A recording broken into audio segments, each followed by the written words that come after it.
The little मूनबीम फेरी। एक समय की बात है, आश्चर्य और जादू से भरी भूमि में मंत्रमुग्ध उद्यान नामक एक जगह थी। यह उद्यान किसी अन्य से भिन्न था। यह एक ऐसी जगह थी जहां हर फूल गाता था, जहां तितलियां पक्षियों को रहस्य बताती थी और पेड़ हवा को कहानियां सुनाते थे। बगीचे के मध्य में लूना नाम की एक खूबसूरत परी रहती थी। वह पूरे देश में सबसे छोटी परी थी। उसकी बूंद से अधिक लंबी नहीं, उसके चांदी जैसे पंख थे जो हजारों सितारों की तरह चमकते थे। लूना को लिटिल मूनबीम परी के रूप में जाना जाता था क्योंकि वह जहां भी जाती थी, एक नरम, सुखदायक रोशनी लेकर आती थी जिससे बगीचा जगमगा उठता था।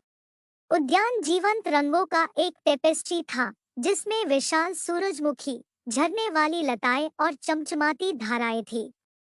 हवा खिलते गुलाबों की मीठी खुशबू से भर गई थी और फूलों के बीच रंग-बिरंगी तितलियां नाच रही थी। लूना का घर एक नाजुक लिली था, जो एक क्रिस्टल स्पष्ट तालाब के पास बसा हुआ था। उसका छोटा बिस्तर पंखुड़ियों से बना था और उसकी अलमारी फूलों की पंखुड़ियों और पत्तियों से बनी थी। अपने दर्पण में वह अपने टिमटिमाते चांदी के पंखों को देख सकती थी। एक दिन लूना ने कुछ असामान्य देखा। फूल कम जीवंत लग रहे थे और जानवर फुसफुसा रहे थे कि बगीचा अपना जादू खो रहा है। लूना जानती थी कि उसे इसका कारण पता लगाना होगा और बगीचे का आकर्षण बहाल करना होगा। अपने दिल में दृढ़ संकल्प के साथ लूना ने एक यात्रा पर निकलने का फैसला किया। उसने परी धूल और एक छोटी लालटेन के साथ एक बैग पैक किया और अपने आरामदायक लिली घर को अश्रुपूर्ण अलविदा के साथ वह अपने साहसिक कार्य पर निकल पड़ी। जैसे ही लूना ने बगीचे में गहराई तक यात्रा की, उसकी मुलाकात एक बुद्धिमान बौने से हुई जिसने उसे गार्डन के दिल के बारे में बताया, एक छिपी हुई जगह जहां बगीचे का जादू पैदा हुआ था। इस तक पहुंचने के लिए लूना को सिल्वर स्टारलाइट नदी का अनुसरण करना था, विस्परिंग ब्रिज को पार करना था और टनल ऑफ फायरफ्लाइज को पार करना था।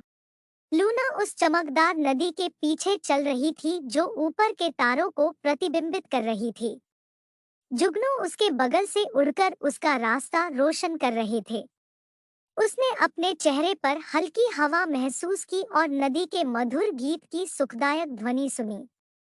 लूना विस्परिंग ब्रिज पर पहुंची, जो बुने हुए मकड़ी के जाले और लिली की पंखुड़ियों से बनी एक नाजुक संरचना थी। जैसे ही उसने इसे पार किया, पुल ने बगीचे के अतीत के रहस्य और उसके भविष्य के सपनों को फुसफुसाया। जुगनू की सुरंग में प्रवेश करते हुए लूना टिमटिमाती रोशनी के मंत्रमुग्ध कर देने वाले नृत्य से घिरी हुई थी। जुगनुओं ने अपनी कोमल चमक से उसका मार्गदर्शन किया और उनकी रोशनी ने प्यार, आशा और बगीचे के लुप्त होते आकर्षण की कहानियां बताई। आखिरकार लूना बगीचे के बीचों बीच पहुंच गई। यह एक शानदार पेड़ था। इसकी जड़ें धरती में गहरी थी और इसकी शाखाएं आकाश तक फैली हुई थी। पेड़ के आधार पर लूना को एक चमकता हुआ क्रिस्टल मिला, जो बगीचे के जादू का स्रोत था। लूना ने अपने छोटे से हाथ से क्रिस्टल को छुआ और एक उज्जवल रोशनी उसमें फैल गई।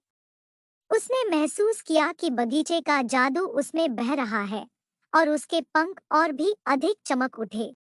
अपने दिल में बगीचे के जादू के साथ लूना अपने लिली घर लौट आई।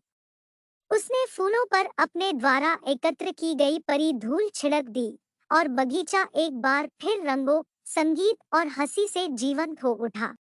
मंत्रमुग्ध गार्डन को उसकी पूर्व महिमा में बहाल कर दिया गया था और लूना की छोटी लालटेन अब और भी अधिक चमकने लगी थी, जो बगीचे को एक छोटी चांदनी की तरह रोशन कर रही थी।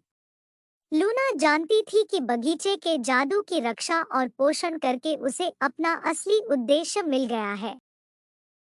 बगीचे ने लूना की बहादुरी और मंत्रमुग्ध दुनिया के प्रति उसके अटूट प्रेम का जश्न मनाया।